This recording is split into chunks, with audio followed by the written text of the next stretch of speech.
আসসালামু আলাইকুম বন্ধু। আশা করি সবাই ভালো আছো। আমিও ভালো আছি আলহামদুলিল্লাহ। কথাটা হচ্ছে একটা হাদিসের মধ্যে শুনলাম আল্লাহ রসুল সাল্লাল্লাহু আলাইহি সাল্লাম বলেছেন যে তোমরা ওই সমস্ত ওয়াদা কেন করো যেই ওয়াদা তোমরা পূরণ করতে পারো না।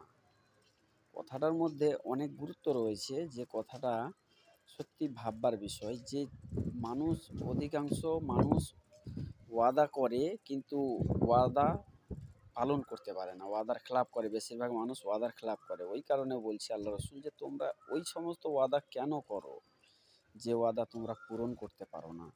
অবশ্যই যে ওয়াদা করবে সেই ওয়াদাকে পূরণ করার চেষ্টা করবে ইনশাল্লাহ।